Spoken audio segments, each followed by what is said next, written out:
Au Qatar, McLaren a montré au monde entier une fois de plus qu'à force de vouloir avantager personne, ils ont fini par avantager Verstappen lui-même. Que le Néerlandais ressort de l'Ossaille non pas avec de l'espoir, mais avec seulement 12 points de retard sur le Britannique. Il a un shot plus vraisemblable qu'avant au titre, quoi. C'est comme si j'avais dit depuis le début qu'il fallait...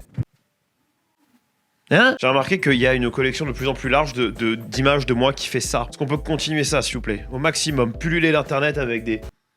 Bon, on va parler de ça, tranquille, posément, dans un garage talk court, parce que faut que je me fade la build series avec tout ce qui se passe pour l'écosystème Logitech, parce que, spoiler, on est dedans.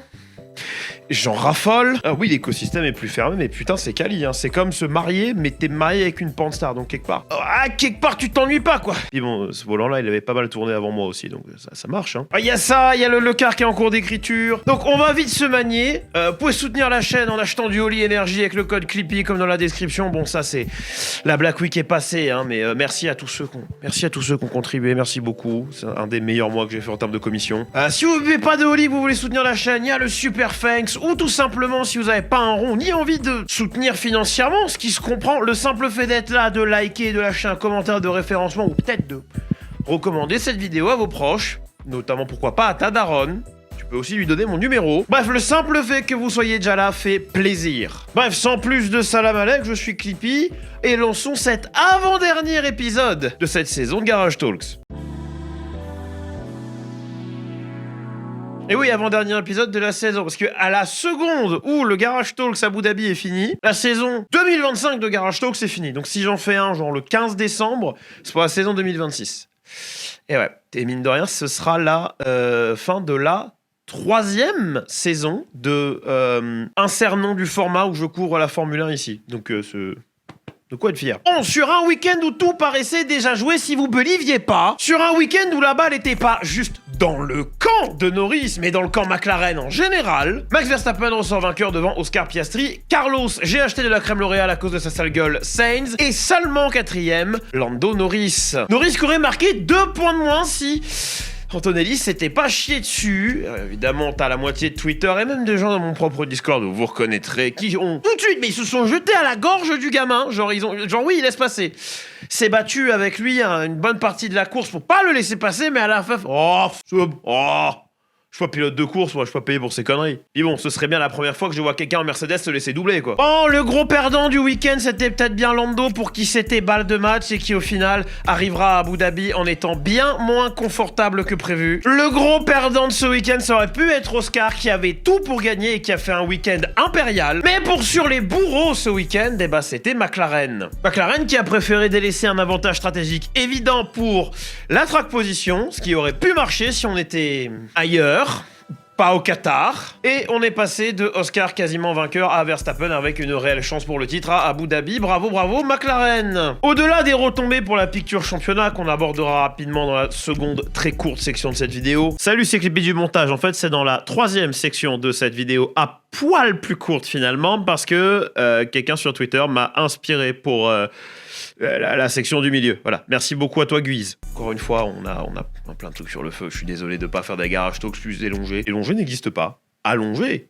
Élongé, mais pas élongé. Ce qui me foudroie, c'est que je suis quasi sûr de savoir pourquoi ils l'ont pas fait, et je suis quasi sûr que c'est pas un truc qui leur est passé au-dessus de la tête. C'est pas un truc où ils ont pas eu le nez creux. C'est pas Hamilton en Hongrie en 2021 où tout le monde passe au stand pour changer de pneus sauf lui. Au fond de moi, je suis certain que c'est parce qu'ils voulaient pas désavantager un pilote par rapport à un autre. Faut pas être doctorant en stratégie, faut pas être Anna Schmidt, faut même pas être moi. Je veux dire, quelqu'un d'aussi con que moi peut comprendre instantanément qu'effectivement, à la première safety car, fallait s'arrêter. Mais le gros problème, c'est que si tu dis à Lando de s'arrêter, tu désavantages Oscar. Si tu dis qu'à Oscar de s'arrêter, tu désavantages Lando. Et si tu dis aux deux de s'arrêter, tu double stack et par conséquent, tu vas légèrement désavantager Lando. Sauf que chez McLaren, on veut vraiment que tout le monde ait la même chance, hein, le equal opportunity.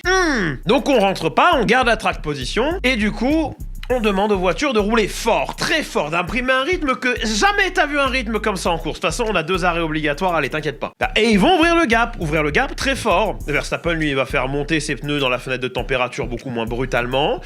Il va avoir du clean air devant parce que les McLaren, elles sont loin. Et au final, en fait, il a eu les mêmes avantages à être dans le clean air que les McLaren, mais il a pas eu à faire 2 arrêts hors safety car. Verstappen et toute la grille, en fait, ont eu un arrêt gratuit. Après, c'est là que tu vois que le rythme des McLaren, il est insane parce que malgré toute cette merde-là, ils ressortent tous quand même devant Alonso. Ce qui est pas rien, tu vois. Et puis après, ils ont réussi à revenir au rythme sur des voitures devant.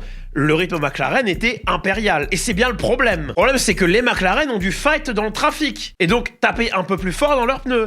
Là où Verstappen a pas eu besoin de faire ça et a eu le luxe de juste pouvoir amener ses pneus dans la bonne fenêtre et rouler comme un métronome exactement pour garder ses pneus dans la fenêtre. Bref, Bref, ils ont jeté une parfaite chance de victoire à la poubelle. À la défense de McLaren, Oscar en interview a dit qu'il s'attendait à ce que personne ne piste. Et même Hamilton à la radio était surpris quand au 7ème tour, sous safety car, on lui a dit rentre pour des médiums. Après, sa surprise à lui venait peut-être du fait qu'ils étaient en soft. Mais les softs avaient de toute façon que 12 tours d'espérance de vie, on va dire potable. Et même Sainte Anna, vous avez vraiment besoin de Jésus sur Twitter, hein, pas juste d'elle. Hein. Mais bref, même Anna disait que chez Red Bull, il y avait eu un instant de flottement sur est-ce qu'on devait box ou pas, mais c'est un instant de flottement qui a été créé uniquement quand ils ont vu que les McLaren ne rentraient pas, et ils se sont dit non, c'est pas possible, ils sont pas cons comme ça, ils ont figuré un truc qu'on n'a pas figuré, c'est pas bah non.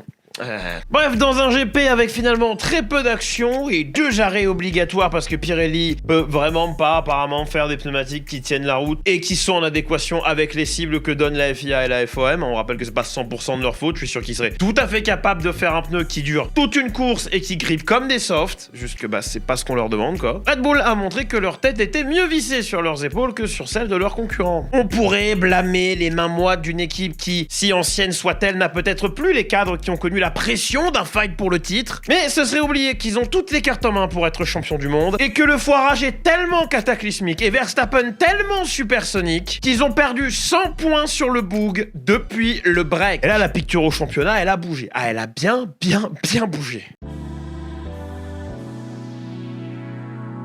Ouais, Clippy du montage pour faire cette section en voix off parce qu'on l'avait pas prévu à la base. Ouais. Bon, déjà, il faut qu'on parle de ceux qui ont le mieux dormi la nuit dernière, selon Motorsport, c'est-à-dire Carlos Sainz et, de manière générale, toute l'équipe Williams, sauf peut-être Albon qui se fait peut-être mettre un petit peu à l'amende. Sainz, c'est un pilote que j'ai de moins en moins de mal à apprécier, un pilote qui était chez Ferrari, une place qui, même si elle est un poil plus maudite aujourd'hui qu'avant, est convoitée par énormément de gens, il s'est fait virer un peu comme un malpropre, tout ça pour, au final, faire une meilleure saison chez Williams, qu'Hamilton, chez Ferrari. En gardant en tête quelle machinerie ils ont, respectivement, bien entendu. Alors, tous mes griefs mis de côté avec Hamilton, il est impossible d'imputer son talent. Ça s'appelle de la bonne foi, je vous invite tous à essayer ça au moins une fois dans votre vie. Mais si on peut pas enlever le talent d'Hamilton, on sait que la signature d'Hamilton chez Ferrari est en partie talent, et aussi en très grosse partie retombée marketing. Même si, effectivement, celui avec les meilleurs pubs L'Oréal, ça reste Sainz. On peut que saluer la manière dont Sainz est parti. Proprement, sans faire de vagues, sans chier sur les murs et cacher la serpillière, en coopérant. Contraste saisissant avec la majorité des pilotes qui estiment que leur licenciement ou que leur fin de contrat arrive de manière relativement injuste. Le move chez Williams, il a été pas mal décrié, mais vis-à-vis de ses options, je reste persuadé qu'il avait pas mieux comme offre sur la table. Le gros risque, c'était qu'en roulant une machine de fond de grille, et avec cette sacro-sainte culture de l'instant, il fasse mal à son stock, il fasse mal à sa valeur pour les saisons prochaines, pour justement rechoper un baquet avec une top team. Mais je pense qu'on a face à nous un des moves les plus providentiels que j'ai vu, parce que non seulement il arrive chez Williams à point nommé, en pleine reconstruction, dans une équipe Williams qui fait de moins en moins d'erreurs, qui a une des meilleures exécutions du midfield pour pas dire la meilleure, et ce week-end il le prouve encore puisque comme en Azerbaïdjan c'est un bon rythme, donc ça c'est la partie Sainz, et une très bonne exécution, ça c'est la partie Williams, qui ont ramené un second podium. Sainz a actuellement plus de podiums en Grand Prix cette saison qu'Hamilton, et c'est une stat qui fait extrêmement mal à Ferrari. C'est aussi une stat qui fait mal aux fans d'Hamilton qui espèrent de chaque fibre de leur corps que les problèmes venaient de la génération effet de sol et que l'année prochaine sera salvatrice parce que nouveau règlement tinini tanana. Parce que si glorieux soit le palmarès d'Hamilton actuellement, c'est pas ce palmarès qui rapporte des points. Et entre les problèmes d'exécution qui gangrènent réellement les week-ends Ferrari et le fait qu'ils sont pas foutus de trouver pour la voiture de cette saison des réglages qui marchent un week-end sur deux, Ça, plus la toxicité ambiante parce que LK n'est pas capable de fermer sa gueule et de se concentrer sur, je sais pas moi, diriger la compagnie, et ben ça a directement profité à un Saints dans une écurie Williams qui a retrouvé une sérénité incroyable et qui avait même pas besoin de ce podium supplémentaire pour montrer au monde entier qu'il était, peu importe la machinerie, un pilote solide. Et tant qu'on en est à parler de pilotes solides malgré leur machinerie, Gasly a une fois de plus amené la charrette en Q3. C'est difficile de se rendre compte d'à quel point les perfs de Gasly, la solidité de Gasly cette saison a été énorme. Et si on peut pas lui imputer certaines erreurs, genre vraiment Imola, vraiment frérot, reste que sa performance cette saison a été incroyable, que c'est sûrement d'un point de vue sportif sa meilleure saison de tous les temps, surtout quand on remet en contexte la machinerie. Et maintenant qu'Alpine ne peut officiellement plus rattraper Kick au championnat constructeur, je peux officiellement vous le dire, Alpine a explosé le record de points pour une équipe qui finit dernière au classement. Jamais une équipe de Formule 1 n'avait marqué autant de points en finissant dernière. Tous ces points, c'est Gasly qui les a marqués. La perf est phénoménale. Je suis impatient de voir ce que ça va donner l'année prochaine parce que je suis impatient de bourrer les garage talks de Marseillaise. Peu importe le scénar, Verstappen doit mettre au moins 12 points ou plus sur Lando. Ben non, parce qu'ils ont tous les deux 7 victoires. Donc au countback, faudrait voir le nombre de P2. Peu importe le scénar, Verstappen doit marquer plus de 12 points sur Lando. Ce qui arriverait, en cas de victoire de Verstappen, seulement si Lando finit 4e ou moins. Mais bon, aucun risque, je veux dire, ça n'a pas arrivé, Ils ont la meilleure voiture du plateau et Lando est au pire des cas le deuxième pilote. Ben, le scénar, il est pas fait, hein, c'est pas facile du tout, mais c'est tout sauf impossible. D'autant que je sais très bien dans quel état Lando et Oscar vont arriver à Yas Marina. Nauséeux. Même si l'un chasse et que l'autre devrait être confortable en finissant P2 ou 3, il y a l'œuvre d'une vie, le rêve d'un gosse qui est à portée de doigt. Lando continuera à la jouer cool et faussement détaché, Oscar continuera à répondre à demi-mot et à ponctuer avec des sourires gênés toutes leurs interviews, mais les deux vont avoir peur de se foirer, peur de tout perdre, peur de tout gagner.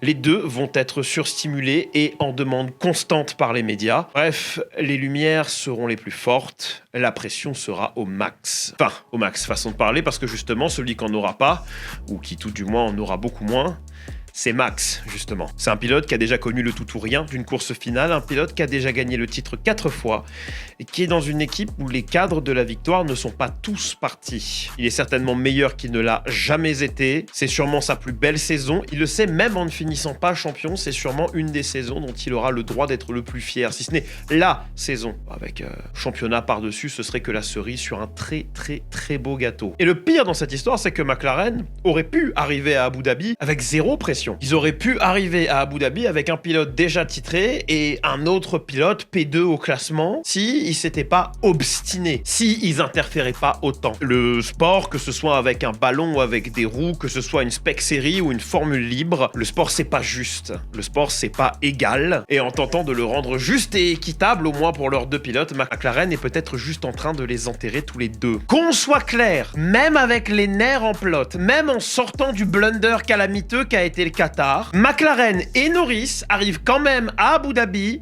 en grand favori. Même si Max est absolument impérial et top toutes les putains de sessions, c'est hors de son contrôle. Comme il l'a dit lui-même, ils sont revenus là où ils sont revenus grâce aux échecs de McLaren. Et là, ils vont encore avoir besoin des échecs de McLaren parce que le DNF en Autriche et surtout l'accès de colère en Espagne, ils font mal si vous êtes fan Verstappen ou ne serait-ce que fan de Red Bull Racing. Si vous êtes fan Piastri, c'est Monza qui vous fait le plus mal actuellement. Mais en perdant pas de vue la picture championnat et même en continuant de believe, si Norris finit une course normale, au vu des perfs actuels de Mercedes et Ferrari, il finit 3e au pire. Il lui faut un podium. Il a fini hors du podium quoi, 3-4 fois maximum cette année? Et 2 de ces fois étaient des 4e places avec Piastri devant. Donc, et pas impossible que McLaren, au grand jamais, soit obligé de s'assurer un titre en demandant à Oscar de laisser Lando passer. Bon, alors moi, si je suis Oscar, nique sa mère, mais surtout, je vois même pas McLaren faire ça. Je vois même pas McLaren, face à cette éventualité, demander à Oscar de laisser Lando passer. Bref, même si je believe, même si vous believez, et même si Pierre-Jean et moi on tweet exactement comme il faut pour que ça arrive, c'est pas fait. C'est absolument pas fait. Bon après, Abu Dhabi, c'est au moins le théâtre de... Finale controversée. On l'oubliera jamais celui-là parce que les fans d'Hamilton se sont toujours pas mis au crochet. D'ailleurs, bien pour vous, l'épopée Ferrari. Ouais, me disais. Encore une fois, hein, c'est pas la voiture, c'est pas le pilote. C'est la somme des deux.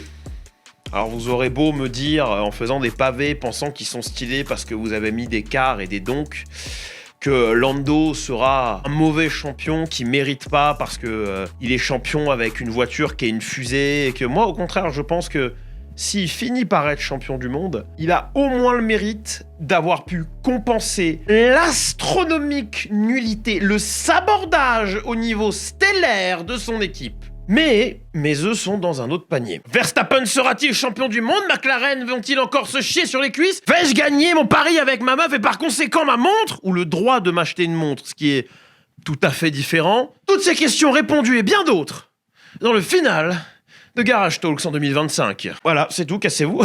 J'espère que c'était pas trop court et trop en surface. J'ai l'habitude d'être plus en substance que ça, mais priorité à l'info, priorité à faire sortir ça un lundi pour libérer ma semaine pour finir la build series sur Logitech, parce qu'on a tout qu'installé là. Hein. Les bits du montage, je peux mettre des teasers. Genre, on a la base G Pro, on a le pédalier Logitech G29 avec le GG Kit dont tu as l'autre celle de chez 3D Rap. Ils sont dans la description si vous voulez les checker via mon lien. J'ai une commission sur ces liens 3D Rap là. Il y a plein de trucs. Il n'y a pas que le GG Kit qui est un peu hardcore qui vous fout une load cell dans votre pédalier. Il y a aussi des élastomères, on va dire, plus simples pour changer le feeling de vos pédales. Si vous êtes sur du Logitech, du Fanatec, du Thrustmaster, il y a aussi du Camus. J'étais sous Camus, fut un temps incroyable. Il y a des faceplates pour volants. Il y a des volants entiers, hein, comme ce magnifique volant Benetton et le volant Ferrari 312 T4 que vous voyez pas. Ils sont dans leurs petites étagères. Foutez-leur la paix, quoi. Bref, donc il y a ça sur le feu qui sonne à la porte. Le Lecard sur la F333 SP qui est à 50% écrit. J'ai repris de 0 parce que j'étais pas satisfait. Je veux que ce soit des beaux documentaires, les Lecars. Je veux pas que ce soit un truc que je rush. Et j'ai l'impression que celui sur la M3 était... Voilà, je suis très critique de mes Lecars parce que je veux qu'ils soient vraiment propres et beaux. Et il y a un monde où je sors la fin de la quadrologie ou plus tard en janvier. Il y a un monde. Et j'essaierai de vous sortir la chronique signée sur Driven pour Noël. Mais on est le 30 novembre et j'ai qu'un seul script d'écrit sur toutes les vidéos que je viens de vous donner. Donc peut-être je vais fermer ma gueule et aller bosser. Bref, c'était Putaclip. Suivez-moi partout sauf dans la rue. Bisous. Don't stop